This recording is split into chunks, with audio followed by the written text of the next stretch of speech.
एक गोष्ट लई महत्वाची आहे. विजय देसाई आणि वंदना देसाईंचा जो ऍक्सिडेंट झाला तो ऍक्सिडेंट नव्हता. त्या दोघांना जेडीने मारलंय. एक मिनिट. त्यांचा ऍक्सिडेंट हा जेडीने घडवला आहे तुम्ही इतकं खात्रीनं कसं सांगू शकता? ज्या रात्री जेडी गाडी परत घेऊन आला तेव्हा गाडीची कंडिशन चांगली नव्हती. गाडी डॅमेज झाली होती आणि गाडीवर रक्ताचे डाग भी होते. ती गाडी कोणाला तरी उडवून चिरडून आली होती.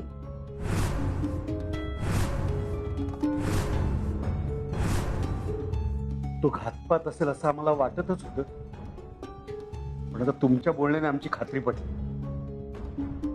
हो, पण ही फक्त 24 वर्षापूर्वी घडलेल्या गोष्टीची साक्ष झाली, पण साक्षीला पुराची जोड हवी ना. त्या गाडीचे काही फोटोज वगैरे आहेत का तुमच्याजवळ? अहो फोटो कशाला, अख्खीच्या अख्खी गाडीच आहे.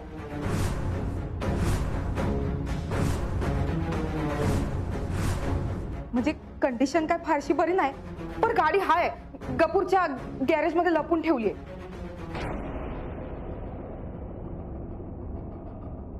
बस आता ही गाडीच आपल्यासाठी एकमेव पुरावा आहे. आता ह्या म्हणतात तसं गाडी जर अनटच असेल त्या गाडीमध्ये आपल्याला वंदन आणि विजयचे DNA सॅम्पल्स मिळू शकतील. माझा एक फॉरेन्सिक एक्सपर्ट मित्र आहे, तो आपल्याला यात मदत करू शकतो. आता गाडी बघून गाडीला कुठे लागलं तेव्हा नेमकं काय झालं असेल हे आपल्याला पिंट्या सांगू शकेल. गाडी स्टार्ट करून गाडी इथे आणू शकेल तो, पण आपण गाडीपर्यंत पोहोचणार कसं? अहो कसं म्हणजे, मी हाय की तुमच्या संगतीला.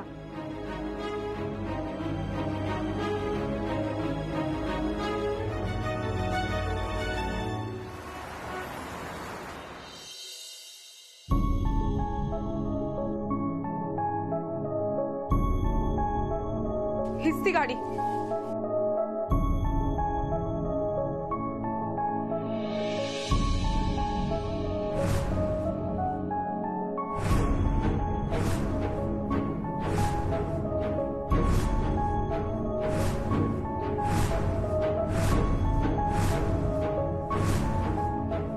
हीच ती गाडी. याच गाडीनं विजय देसाई आणि वंदना देसाईचा खून झाला.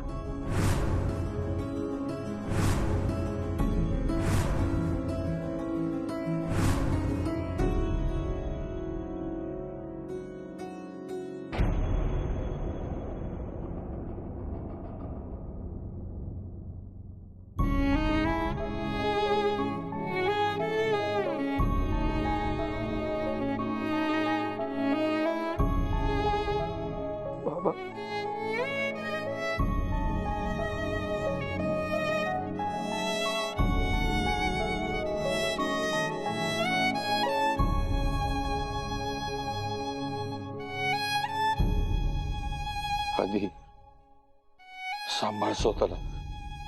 Be strong. कसं स्ट्रॉंग दिसतंय नाही काय? माझ्या आई बाबां हे असं शेडी मामा, कुठलाही माणूस एवढा क्रूर कसा असू शकतो? अरे तो माणूस नाहीच आहे, तो माणूस म्हणायच्या लायकीचाच नाही. आपण का त्याला माणूस की दाखवतोय? कशाला हे सगळं कोर्ट कचेरी वगैरे करत बसलोय आपण? हा सांग ना, कशाला वेळ घालवतोय आपण इथे असा? आपल्याला माहिती आहे ना त्यांनी काय केलं.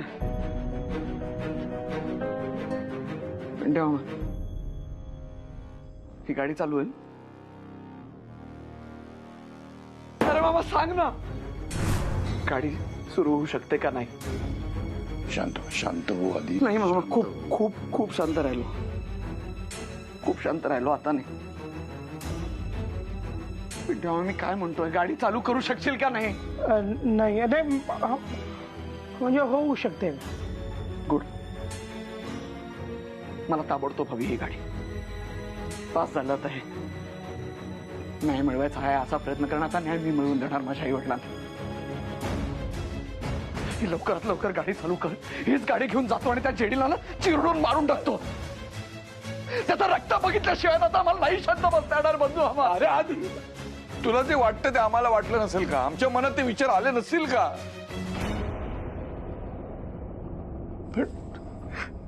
पण आम्ही स्वतःला अडवलं.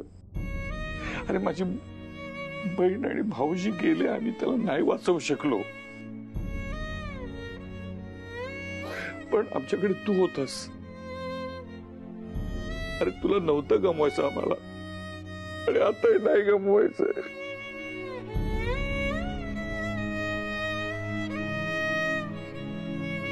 अरे आधी आपण माणसं आहोत, जेडी सारखी जनावरं नाहीत.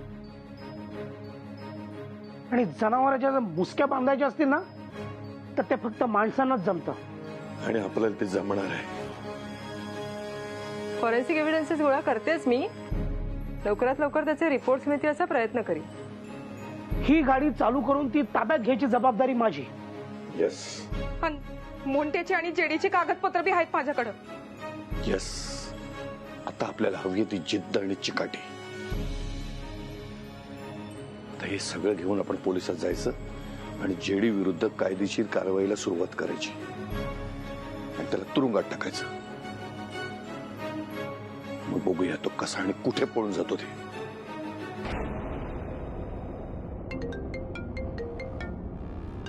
हा, वा वा वा, काय टायमाला फोन केलायस तू. एअरपोर्टच्या जवळच पोहोचलो तुम्ही. दे बाबा दे, गुड न्यूज दे. फ्लाईट उडायच्या आज मला उडायचंय हवेत. गुड न्यूज दे. सर अरे अरे काय झालं? आहेस का गेलास तू? सर आहे मी आहे. हाय ना? आणि मग ती कोण? हिरा? हिरा संपली का नाही? सर हिरा वाचली आणि ती ब्रह्मेंना जाऊन मिळाली. एक काम पाहिजे तसं होत नाही. सगळी कामं मलाच करावी लागणार. आता हिराचा गेम पण मलाच करावा लागणार. ए गाडी फिराव, फिराव गाडी.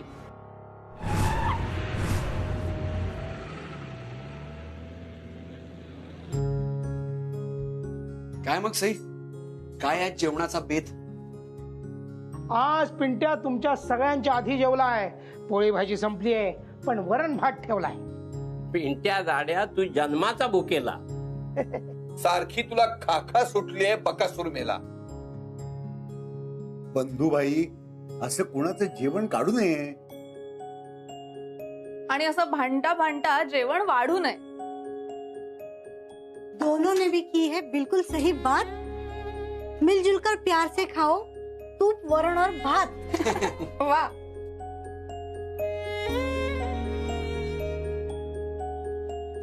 काय झालं हिराबाई? चला चला करा घाई. चहा प्यायलाय फक्त घोटभर. आता जेवण करा पोटभर. चला. अहो नाही नाही, अहो मी कशी काय बसणार? तुम्ही सगळी चांगल्या घरातली माणसं आहात. मी बाहेरची बाई, त्यातून अशी आउटलाईनची. नाही नाही, मी काय तुमच्या बरोबर जेवू शकत नाही. तुम्ही जेवण करून घ्या, मी नंतर बसते. अहो हिराबाई, हिराबाई, तुम्ही आता ह्या घराच्या छताखाली आलात ना, म्हणजे आता घरच्याच झालाय. या बसा. आणि ह्या घरात लहान मोठं कोणी नाही, परकत त्याहूनही नाही. तेव्हा कसलाही संकोच न करता जेवायला बस. बसा बसा. तुम्हाला या घरची एक गंमतशीर गोष्ट सांगतो. बसा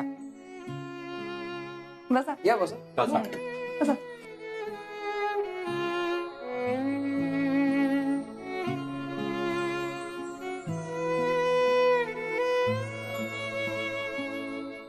एकदा काय झालं, एका श्रीमंता घरची नाठाळ मुलगी आमच्या गॅरेजमध्ये आली.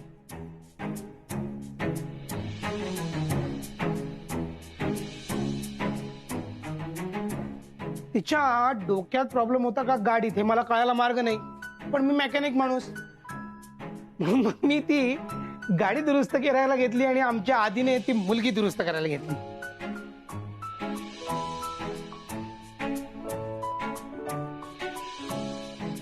दुरुस्ती कसली?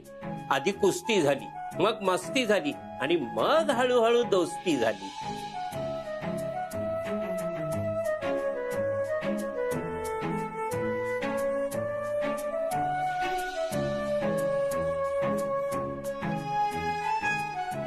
त्यांच्या दोस्तीचा प्रवास सुरू झाला आणि हळूहळू त्यांची गाडी वसंत स्मृती नामक स्टेशनवर येऊन थांबली.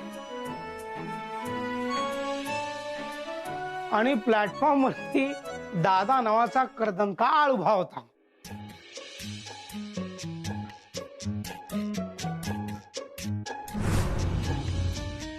वादळ आलं, भूकंप झाला, पण गणपती बरोबर त्या मुलीचं या घरात आगमन झालं. आगमनाचे सोहळे सुरू झाले, सणासुदीला बहर आला आणि दिवाळी दसरा सुरू झाला.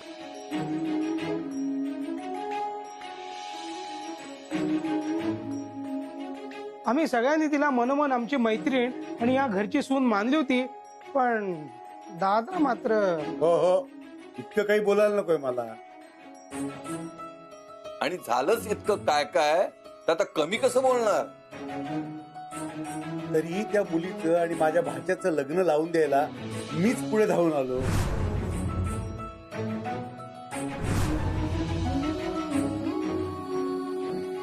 कोण कुठली आगाऊ नाठाळ मुलगी माप ओलांडून आमच्या या घरात आली आणि आमच्या सगळ्यांची झाली. तिच्या येण्याने आनंदी आनंद झाला, पण आमच्या आनंदात विरजण घालणारी संकटे येतच राहिली. पण तीच मुलगी जी आमच्यासाठी परकी होती ती आमच्या बरोबर संकटाला तोंड द्यायला उभी राहील. खुद तो इस घर का हिस्सा बनी और मुझे भी इस घर का हिस्सा बनाया. प्यार से प्यार को बांध दिया.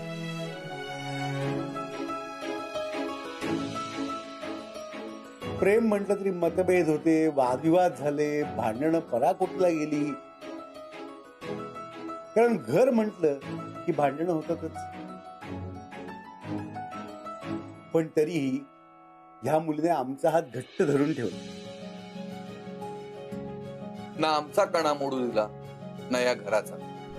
दुःख झेलून हसरा चेहरा ठेवून आमच्या सोबत राहील. गॅरेजच्या पहिल्या दिवसाच्या भेटीपासून ते आजपर्यंत आमची झालेली मुलगी तुम्हाला जेवणासाठी आग्रह करेल, पण तुम्ही जेवायला नाही म्हणू नका.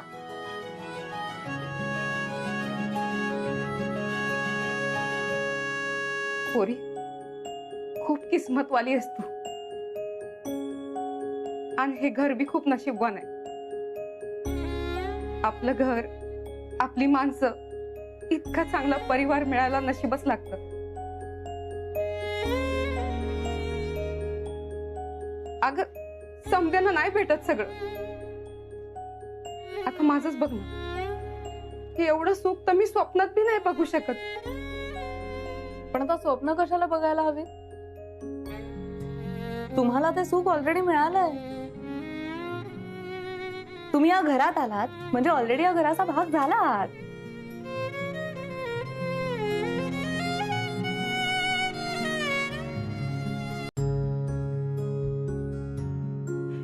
नाही, असं जेवणाच्या ताटावर बसल्यावर रडायचं नसतं. वदनी कवळ घेता असं म्हणा.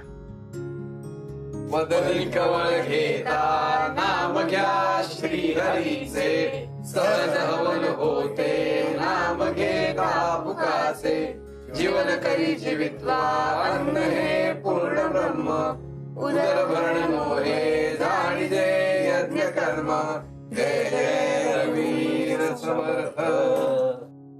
आक्रमण करा सुरू.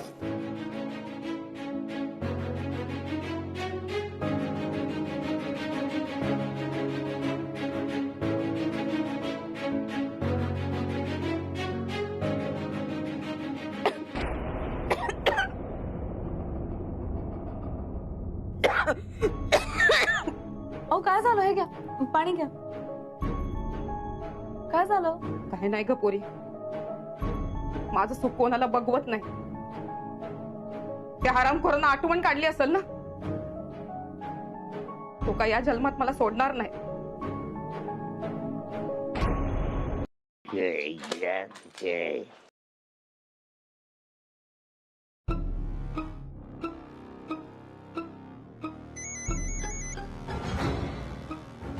हॅलो, कोण बोलताय? हॅलो भंडारी साहेब. हा, भंडारी बोलतोय.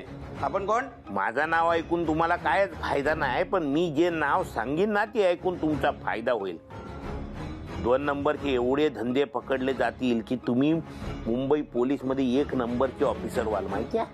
म्हणजे तुम्ही कोणाबद्दल बोलताय? एकेकाळची डान्स बारची बदाम राणी आणि काळ्या धंद्यामधला आजचा इस्पिकचा यक्का हिराबाई जोरी. हिराबाई जोरी हे नाव मी पहिल्यांदाच ऐकतोय. हा बरोबर आहे साहेब, कारण हिराबाई जेव्हा मटक्याचे अड्डे चालवत होती, सट्टा खेळत होती, हे ड्रग्ज बिग स्मगलिंग बिगलिंग करत होती, तेव्हा तुम्ही ना पोलीस भरतीची परीक्षा देत असणार साहेब.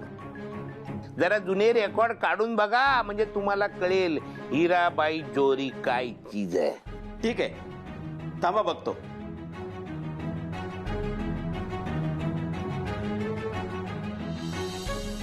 You are right. हो, ही बाई तर खूप वर्षापूर्वी फरार आहे. रेकॉर्ड मध्ये देश सोडून गेल्याचं लिहिलेलं आहे. काय आहे साहेब, एकदा ढगात गेलेला माणूस परत येत नाही, पण काळ्या धंद्यामधला माणूस परत कधी ना कधीतरी त्या धंद्याकडे वळतोच.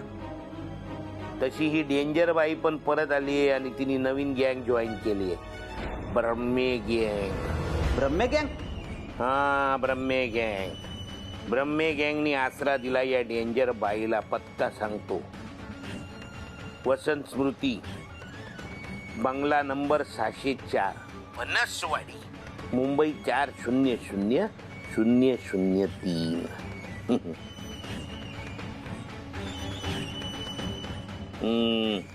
ब्रह्मे गँग. आता तुम्ही माझी वाट बघत असाल, पण त्याआधीच पोलीस येऊन तुमची वाट लावतील. हीरा को होगी जेल और खत्म होगा ये खेल. लबाड ब्रह्मे लबाड.